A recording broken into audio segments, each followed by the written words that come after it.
Hey everyone, welcome to CLAT point and let's start आज का the Hindu news discussion. चलिए शुरू करते हैं आज के हमारे सेशन को। तो आज मैं अभी क्लास स्टूडियो से नहीं ले रहा हूँ क्योंकि फॉग कुछ ज़्यादा ही है और फॉग कुछ ज़्यादा ही इस वजह से ऑफिस जाने में बड़ी दिक्कत हो रही है। तो आज घर से ही क्लास ले रहा हूँ, कल फिर ऑफिस जाके स्टूडियो से क्लास लेंगे। चलिए, तो अगर आप लोग क्लैट 2025 की तैयारी कर रहे हैं then you can enroll in our Titan batch. One of the most affordable prices जो आपके लिए हम ऑफर कर सकते हैं वो हमने यहाँ पे रखा है 17,999 रुपीज़। इसमें हम आपके घर पे बुक्स भेजने वाले हैं, लाइव क्लासेस हैं, पर्सनल मेंटरशिप है, मॉक टेस्ट है, everything you needed to crack this exam, सब कुछ आपको मिलने वाला है। वहीं अगर क्लैट पॉइंट की आप मैजिक बॉक्स की बात करें तो आप चाहें तो बुक्स एंड मॉक्स में हमारे इनरोल कर सकते हैं। अगर आप क्लैट 2026 की तैयारी कर रहे हैं then you can enroll in our Prahar batch. इन सभी कोर्सेज की डिटेल आपको हमारे डिस्क्रिप्शन से ऐप डाउनलोड करके मिल जाएगी एंड वहाँ से आप डिटेल में इनकी जानकारी ले सकते हैं। यहाँ पे देखिए, Iran launches missile strikes on Pakistan targeting militants. Short news है, कुछ ऐसा नहीं है कि आपको बहुत समझना है, बट हाँ थोड़ा बहुत देश दुनिया में क्या चल रहा है तो वो समझ लेते हैं। तो जैश अल अदिल करके एक मिलिटेंट ग्रुप है जो पाकिस्तान के बॉर्डर पे है, और वो जो बॉर्डर है वो आपका ईरान वाले साइड वाला बॉर्डर है, नॉट इंडिया वाले साइड वाला बॉर्डर। और ये एक सुन्नी मुस्लिम का टेररिज्म ग्रुप है, तो ईरान ने अभी इस पर अटैक किया है। दिस इज इट, इसमें ज़्यादा हमारे काम का नहीं है। Tamil Nadu governor revise saffron controversy on Thiruvalluvar day. तो थिरुवल्लुवर जो हैं वो वन ऑफ द बहुत ही रेपुटेटेड एक पर्सनैलिटी हैं साउथ इंडिया की, स्पेशली तमिलनाडु की। बहुत ही बड़े सेंट पोएट रहे हुए हैं ये। तो अभी कंट्रोवर्सी क्या हुई है पहले ये देख लेते हैं, फिर इस डे के बारे में थोड़ा सा देख लेंगे। देखो, एक्चुअली ये वाइट ड्रेस ज़्यादा पहनते थे और ज़्यादा कोई रिलीजन से लेना देना नहीं था इनका। तो अभी जो आपके RN रवि हैं, गवर्नर ऑफ तमिलनाडु, उन्होंने एक इमेज पे इनको अभी श्रद्धांजलि दी, बट वो इमेज जो है वो भगवा कलर की थी। तो मतलब बिना मतलब कि पॉलिटिकल वो जो आपस में जो चीज़ें हो रही हैं, अब ये गलत है सही है तो पता नहीं ना, क्या पता इनका इंटेंशन बहुत ही जेन्युइन हो, इन्होंने जो फोटो मिली हो उसके ऊपर कर दिया हो, तो मतलब इस पर ही पॉलिटिक्स हो रही है। तो वो एक ही न्यूज़ है, थोड़ा इनके बारे में देख लेते हैं। देखो, तमिल पोएट थे, फिलोसफर थे और कल्चरल आइकॉन की तरह तमिलनाडु में इनको माना जाता है। थिरुवल्लुवर, इनका एक वर्क है जो बहुत ही ज़्यादा फेमस है जिसका नाम है Thirukkural, which is basically a collection of couplets on politics, ethics, economy and love. To honor his contribution, the Tamils observe Thiruvalluvar Day either on January 15 or 16 as a part of Pongal celebration. 1930s तक ये May 17 को मनाया जाता था, May 18 को ऐसे कुछ, but अभी आफ्टर 1930s इसको चेंज कर दिया है। नाउ इट ऑब्जर्व्ड इन जनवरी, तो जनवरी 15 को अभी इसको ऑब्जर्व किया गया है। इसके बाद एक टेक्स्ट वाले पेज पे आर्टिकल निकला हुआ है 10th शेड्यूल को लेके, एंटी डिफेक्शन को लेके। तो आपको याद होगा अभी कुछ दिन पहले ही आया राम गया राम करके एक पूरा मैंने आपको कॉन्सेप्ट समझाया था, उससे रिलेटेड ये आर्टिकल है पूरा। मतलब वो पूरा जब कॉन्सेप्ट समझाया था कि क्यों एंटी डिफेक्शन लॉ आया था, क्या है ये सारी चीज़ें, तो हमने पूरा एंटी डिफेक्शन लॉ देखा हुआ है। तो ये वही चीज़ें हैं, रिपीटेटिव है, लेकिन कुछ इसमें केसेज हैं, सुप्रीम कोर्ट के नाम लिखे हुए हैं, तो वो आप ध्यान रखो। जैसे कि सुप्रीम कोर्ट का KM Singh versus speaker of Manipur 2020 का ये केस है। इसमें ये बोला गया था कि parliament amend the constitution to vest this powers in an independent tribunal headed by जजेस। क्योंकि होता क्या है ना कि स्पीकर कहीं करते हैं, कहीं मतलब फैसला लेते हैं, कहीं फैसला नहीं लेते हैं, बहुत लंबे समय तक अटका रह जाता है। फिर यहाँ पे देखिए, the supreme court in Sadiq Ali versus election commissioner of India laid down 3 test formula for determining which faction is to be recognized as original political party by the election commission। तो एंटी डिफेक्शन लॉ देखो हमने पूरा discuss किया हुआ है और इसको मैं रिपीट नहीं कर रहा हूँ, आप चाहें तो इस पेज को पढ़ लीजिएगा। इसके बाद देखिए, एक आर्टिकल निकला हुआ है वंदे भारत ट्रेन से रिलेटेड। क्या आर्टिकल है? देखो, वंदे भारत ट्रेन के लिए बोला जा रहा है कि 60 न्यू वंदे भारत ट्रेन आएंगी 2024 के अंदर। पर वंदे भारत ट्रेन ना ये बाकी सब ट्रेनों से बहुत अलग है, मतलब ऑफकोर्स देखने में सुविधा वाइज अलग है, लेकिन इसको बनाने में भी बहुत मेहनत लग रही है। और ये एक बहुत इंपॉर्टेंट क्वेश्चन हो सकता है आपके क्लैट के पेपर में, एलेट के पेपर में, NLSAT के पेपर में, कि वंदे भारत ट्रेन के ऊपर कुछ क्वेश्चंस डाल दिए, कैसे बन रही है, कहाँ बन रही है, क्या है इसका कॉन्सेप्ट, क्यों ये तेज चल रही है। तो इसको डिटेल में देखना शुरू करते हैं एंड प्रॉपर इसको नोट मेकिंग के थ्रू नोट्स डाल देना। एंड कहीं आप कॉलेज में भी पढ़ो तो अब ध्यान रखना, सर ने बता दिया है। अब देखो, आज का जो लास्ट टॉपिक है ना, it is Vande Bharat express.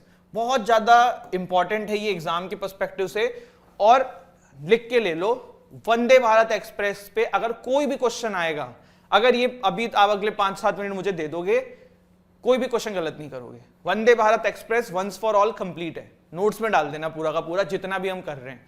बहुत इंपॉर्टेंट टॉपिक है क्योंकि सरकार इसको लेके बहुत ही ज्यादा एक्टिव है, लोग भी। अभी आप ताज्जुब करोगे, मैं कल एक डेटा पढ़ रहा था, वंदे भारत एक्सप्रेस के अंदर ना सीट्स खाली नहीं जा रही हैं, मतलब जहां जहां भी ये चल रही है, आपको पता है थोड़ा कॉस्टली है टिकट, स्टिल लोग जो हैं वो इसका सफर का टिकट ले रहे हैं, लोग इसको एंजॉय कर रहे हैं।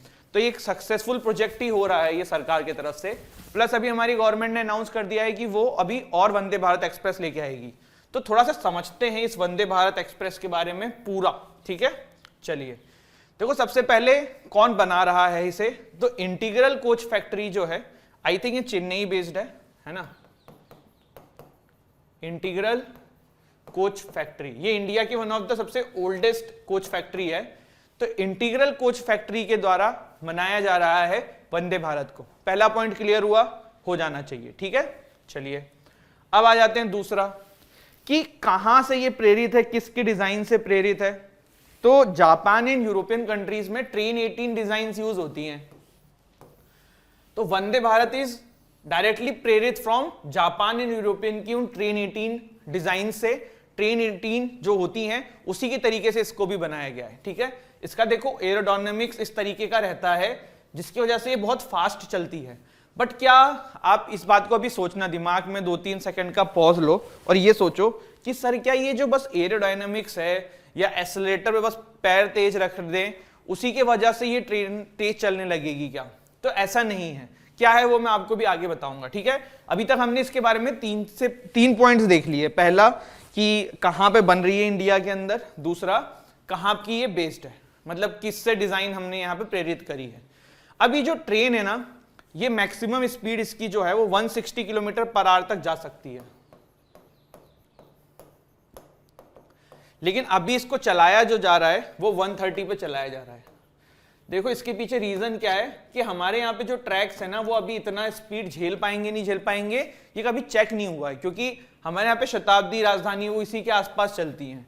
तो इसीलिए फिलहाल इसको अपने मैक्सिमम स्पीड पे नहीं चलाया जा रहा है, बट उसके आसपास इसको रन करा रहे हैं, ठीक है। तो ये एक और पॉइंट आपने देखा। इसके बाद जो वंदे भारत ट्रेन होती है ना, इसका जो लोकोमोटिव होता है, लोकोमोटिव को हम हिंदी में बोलते हैं क्या, इंजन, है ना। जो लोकोमोटिव होता है इसके पास 6000 हॉर्स पावर की पावर होती है, और इसमें सिर्फ एक लोकोमोटिव नहीं होता है, 2 लोकोमोटिव लगे होते हैं, मतलब 2 इंजन इस ट्रेन को चलाते हैं मिलके। तो इसका मतलब 12,000 हॉर्स पावर टोटल हो गया, ठीक। क्लियर हुई इतनी बात? बहुत अच्छी बात है, ठीक है। Prime minister Shri Narendra Modi flagging of the first, हाँ पहली कहां पे ये ट्रेन चली थी, तो फर्स्ट ये हाई स्पीड ट्रेन वंदे भारत एक्सप्रेस जो है वो न्यू दिल्ली रेलवे स्टेशन को चलाई गई थी 15 Feb 2019 को। डेट याद रखना, 15 Feb 2019 को। न्यू दिल्ली से कहां के लिए चली थी, कमेंट सेक्शन में मुझे आ जाना चाहिए आप लोगों के द्वारा, ठीक है। इसके बाद इस ट्रेन के अंदर टोटल कितने कोचेज होते हैं, 16 कोचेज होते हैं। कितने होते हैं टोटल? 16 कोचेज होते हैं इस ट्रेन के अंदर। टोटल आपके 16 कोचेज हैं। मैं फिर से बोल रहा हूं, Vande Bharat express locomotive, 2 locomotive, 1 locomotive, 6000 horse power, total 16 coaches हैं, ठीक है। इसके बाद इसमें आप पैसेंजर कितने बैठ सकते हैं, तो नॉर्मल पैसेंजर्स की जो सीट्स है ना वो है 1128 पैसेंजर, ठीक है। एग्जीक्यूटिव क्लास की है 56 seats and 1072 non executive class, ठीक। ये मैंने थोड़ा गलत बोल दिया। टोटल पैसेंजर जो हैं वो कैपेसिटी है 1128 की, एग्जीक्यूटिव क्लास उसमें से 56 सीट्स हैं और नॉन एग्जीक्यूटिव क्लास की 1072 सीट्स हैं, ठीक है। क्लियर हो गया, कोई दिक्कत नहीं होना चाहिए। इसके बाद देखो भारत में या विश्व में अलग अलग टाइप के रेलवे के ट्रैक्स होते हैं, ठीक है। एक होता है क्या, नैरो गेज, एक होता है नैरो गेज में ही आता है, ये भी थोड़ा सा इसमें जो लेंथ होती है वो ज्यादा होती है। गेज मतलब समझते हो, जो ट्रैक्स के बीच में जो गैप होगा ना उससे। एक होता है मीटर गेज, एक होता है स्टैंडर्ड गेज, एक होता है ब्रॉड गेज। आप लोगों ने एक टर्म सुनी होगी छोटी लाइन। अगर आप लोगों ने रेलवे में काफी ट्रैवल किया होगा तो ये टर्म आपने सुनी होगी छोटी लाइन। इसमें क्या होता है कि ट्रेनों की ट्रैक की जो डिस्टेंस होती है ना वो कम होती है, तो उसको छोटी लाइन बोलते हैं, तो वही नैरो गेज बोलते हैं। तो ये जो ट्रेन है ना ये ब्रॉड गेज पे चलती है, और ब्रॉड गेज चूंकि इंडिया में पूरी जगह पे है तो ये आराम से पूरे इंडिया में पेनिट्रेट कर सकती है। इस ट्रेन के अंदर कोई स्लीपर कोचेस नहीं है। स्लीपर कोचेस मतलब लेट के जाने का जुगाड़ नहीं है, आपको बैठ के ही जाना पड़ेगा। क्यों? क्योंकि देखो जब ऐसा कुछ इसमें साइंस है, अब वो मुझे एग्जैक्टली नहीं पता कि क्या है, पर जब सभी लोग सीधे बैठे रहते हैं और आगे बैठे रहते हैं ना तो वो एयरोडायनामिक्स को सपोर्ट करते हैं। पर जब स्लीपर के वजह से जब बैलेंस बिगड़ता है ट्रेन का तो वो स्पीड फिर उतनी नहीं ले पाती है। तो एक ये भी रीजन है जिसकी वजह से इसमें स्लीपर कोचेस नहीं डाले गए हैं। ठीक है, अब इसमें जो सबसे इंपॉर्टेंट चीज लास्ट में है वो ये है कि पहले देखो ये सिर्फ और सिर्फ आपकी व्हाइट एंड ब्लू कैटेगरी में आती थी। जुलाई 2023 में हमारी गवर्नमेंट ने कहा है कि ये सैफरन कलर में भी आएगी। ये 16 कोच की वंदे भारत ट्रेन जो बनती है उसका 100 से 120 करोड़ का लागत आता है। ठीक है, क्लियर हुआ इतना? कोई डाउट है किसी को? एक बार जल्दी से सारे पॉइंट्स रिपीट करते हैं, फिर मैं आपको इसमें सबसे इंपॉर्टेंट पॉइंट बताऊंगा। वंदे भारत एक्सप्रेस के बारे में हम देख रहे हैं, इंटीग्रल कोच फैक्ट्री के द्वारा बनाई जाती है। ट्रेन 18 डिजाइन से प्रेरित है, जापान यूरोपियन कंट्रीज में चलती है। 160 किलोमीटर चल सकती है, हम चलाते हैं 130 पे।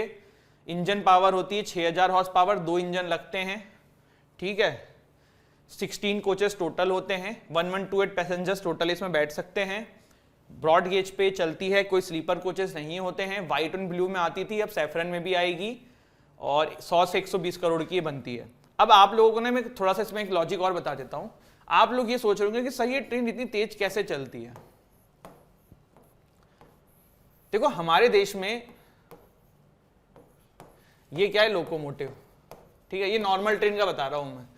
बहुत इसको मतलब अब डायग्राम चित्र बनाने में कोई आर्टिस्ट तो हूं नहीं मैं कि आप कहो कि सर ये ऐसा बन गया वैसा बन गया, बस थोड़ा समझने के लिए समझने की कोशिश करना। ठीक है, देखो हमारे देश में जो नॉर्मल ट्रेनें होती है ना उसमें सारी पावर सिर्फ लोकोमोटिव में होती है, इंजन में होती है, बाकी जो है वो बस उसके भरोसे चल रहे हैं जितना ये खींच रहा है। वंदे भारत में क्या है ना कि ये जो कोचेज है ना इनके अंदर भी पावर होगी। ठीक है, ये भी पावर यूज करके, बिजली को यूज करके, इलेक्ट्रिसिटी को यूज करके कोच को पुश करेंगे, सिर्फ लोकोमोटिव पे डिपेंडेंट नहीं रहेंगे। इसीलिए ये ट्रेन जो है स्पीड ज्यादा कर रही है और ट्रेनों की कंपैरिजन में, या कर सकती है। क्लियर हुआ?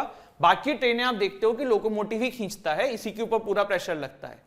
बट वंदे भारत में ये जो कोचेज होते हैं ना दे कैन ऑल्सो, मतलब they are also having the power, जिससे कि वो भी एक्सेलरेशन में मदद करते हैं। तो इसीलिए सारा जो प्रेशर है वो इंजन पे ही नहीं आ जाता है। तो आई होप ये चीज क्लियर हो गई हो, ये टॉपिक क्लियर हो गया हो। एंड दिस इज इट, ये था हमारा आज का session. Don't forget to like share subscribe the channel. हंसते रहो, मुस्कुराते रहो, पढ़ाई करते रहो। जय हिंद, जय भारत। गाइस तो ये सारी चीज़ें हो गई हैं। एक बार आज के न्यूज़पेपर को मैं आपको दिखा भी देता हूँ ना, यू विल थिंक कि सर ने कुछ इंपॉर्टेंट टॉपिक्स कवर नहीं किए हैं। तो जैसे अब ट्रम्प विंस बिगिन लोवा, ये सब मतलब एग्जाम के लिए नहीं है ना। यहाँ पे सुप्रीम कोर्ट बेंच स्प्लिट और not for graft charges against Naidu, तो ये नहीं है, मतलब इसीलिए यहाँ फ्रंट पेज से कुछ खास उठाया नहीं है। Mathura mosque supreme court stays high court decision on inspection panel, ये ऑलरेडी श्री कृष्ण राम जन्मभूमि वाला आर्टिकल है, ये हमने डिस्कस किया हुआ है। अगर आप लोगों को ये फिर से देखना है तो आप लिख देना CLAT point the Hindu Krishna जन्मभूमि ऐसे करके, तो आपको टॉपिक मिल जाएगा। ठीक है, इसके अलावा देखो फिर यहाँ पे अभी पूरा जो आपको पता है कि राम मंदिर का वो होने वाला है inauguration, and prime minister Modi ji और सारी अलग अलग जगह से लोग वहाँ पे आने वाले हैं। तो बहुत सारे पॉलिटिकल पार्टीज से नाराज़ हैं, वो ये कह रहे हैं कि इसको इन्होंने प्रोपेगेंडा बना दिया है। तो मोस्ट ऑफ द न्यूज़पेपर में आज वो भी कवर किया गया है। इसके बाद यहाँ पे देखिए जो कैनेडियन पेनन हैं, ये गुणवंत सिंह पेनन, आई थिंक कनाडा के हैं या यूके के हैं यार, ये खालिस्तानी सपोर्टर हैं। तो इन्होंने जो है गुरवंत मान जी जो हैं चीफ मिनिस्टर ऑफ पंजाब, उनको जो है यहाँ पे धमकाया है। तो वो ये न्यूज़ है, बाकी तो कुछ इतना है नहीं। ठीक, फिर India China tensions continue 2021-2022, new details reveal. तो आप जैसे देखो क्या है ना, न्यूज़पेपर आपको पढ़ना है तो उस समय आप इनको पढ़ लो, बट ये एग्ज़ाम के लिए नहीं है, तो मैं आपको इसलिए करंट अफेयर्स में नहीं कराता हूँ। ठीक है, अब एडिटोरियल्स अगर आप देखेंगे तो ऐसा कुछ नया आर्टिकल नहीं है, कोई टॉपिक नहीं जो डिस्कस किया हुआ हो। ऑलरेडी जो पुराने आपके टॉपिक्स हैं वही यहाँ पे डिस्कस हैं। फिर टेक्स्ट वाले पेज पे आप देख सकते हो 10th स्केड्यूल वाला, ये मैंने आपको बताया ही था। देन देर इज़ सेकेंड आपका टेक्स्ट वाला पेज जो साइंस का एक टॉपिक है उस पर है। फॉरेन पेज की कुछ न्यूज़ हैं, जैसे कि अबाउट ये बार बार क्यों पॉपअप हो रहा है, क्योंकि कल द हिंदू नहीं आया था, तो वही है। About 150 countries have brought down tobacco consumption, WHO ने बोला है। China appoint son of ex president Hu Jintao to senior government position. मतलब नथिंग इज हियर कि आपको एग्जाम में कुछ पूछ लें, ऐसा कुछ, ठीक है। फिर दिस इज इट यार, यही है इसमें, है ना। तो I hope you have like this आज का session, and don't forget to like share subscribe the channel. जय हिंद, जय भारत।